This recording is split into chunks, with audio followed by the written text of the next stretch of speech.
Jarvis habite Glasgow, en Écosse. Ce jeune homme qui adore le sport plus que tout a souffert d'une maladie qui a mis du temps à dire son nom. Les médecins avaient d'abord identifié une pneumonie, mais 9 mois plus tard, leur diagnostic était bien différent. Au départ, j'étais essoufflée.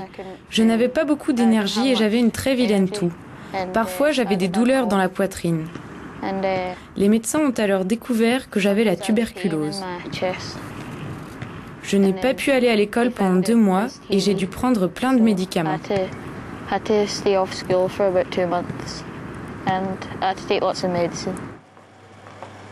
La tuberculose infantile est devenue si rare en Europe que les pédiatres peinent aujourd'hui à l'identifier.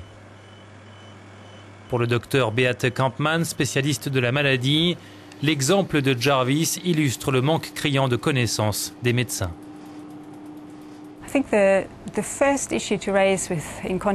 Dans le cas de Jarvis, personne n'a vraiment pensé à diagnostiquer une tuberculose. À partir de là, il est difficile d'envisager une série de tests efficaces si vous ne considérez pas la maladie comme faisant partie des différents diagnostics possibles.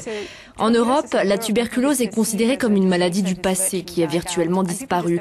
On a du mal à imaginer que des adultes puissent l'attraper et encore moins les enfants, car la tuberculose infantile est rare en Europe, à part dans certains endroits où l'on peut trouver un certain nombre de cas. Peu de cas de tuberculose ont été diagnostiqués dans la ville de Jarvis et pourtant le jeune homme a bien été infecté, probablement après avoir été en contact avec l'un de ses professeurs, lui-même porteur de la maladie.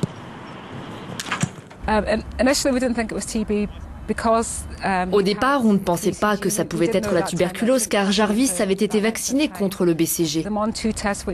Il avait passé le test de Mantoux qui s'était révélé négatif et les médecins nous ont dit de ne pas nous inquiéter. Ils nous ont dit que les rayons X avaient identifié une pneumonie.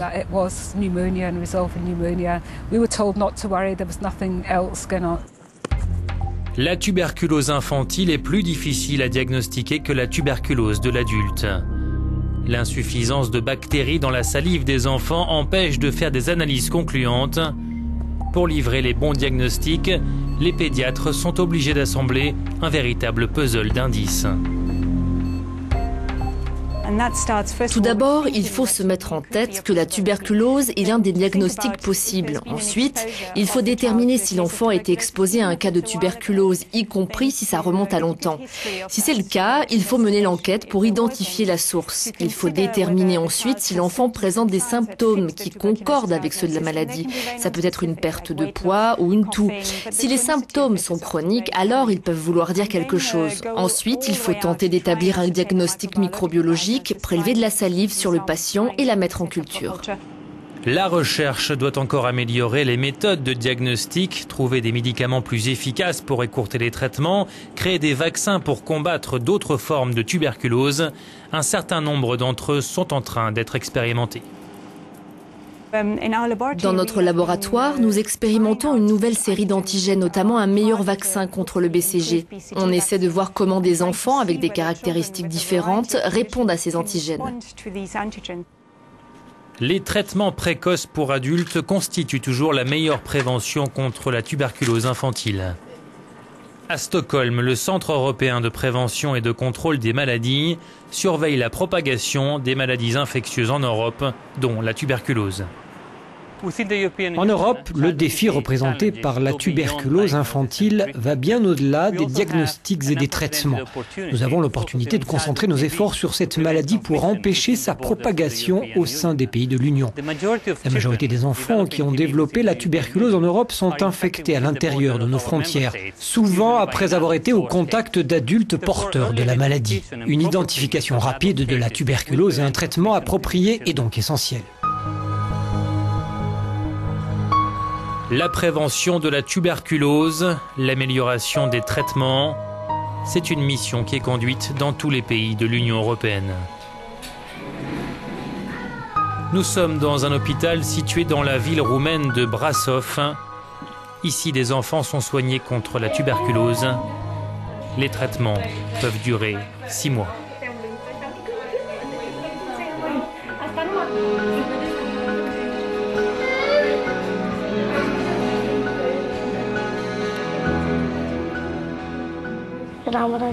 Je suis tombée malade alors que je jouais à l'extérieur. Quelque chose d'étrange est apparu sur ma peau et ma grand-mère m'a emmenée ici.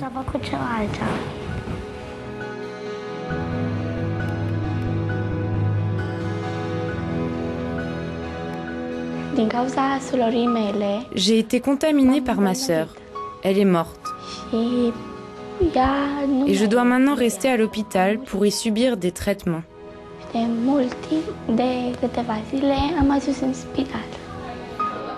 Chaque enfant doit prendre chaque jour différents types de médicaments. Un traitement de 6 mois contre la tuberculose représente environ 1 millier de pilules. Mais les enfants ont du mal à les avaler. Parfois, les pilules provoquent des vomissements. Malheureusement, à ce jour, il n'y a pas d'autres médicaments.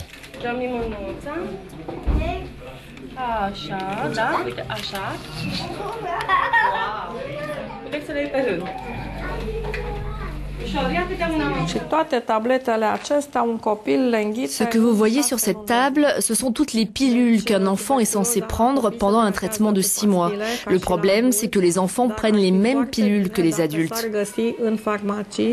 Il serait préférable d'avoir des médicaments avec des formats adaptés comme des granulés ou des sirops, des cachets effervescents avec du goût. Les enfants auraient plus de facilité à les accepter.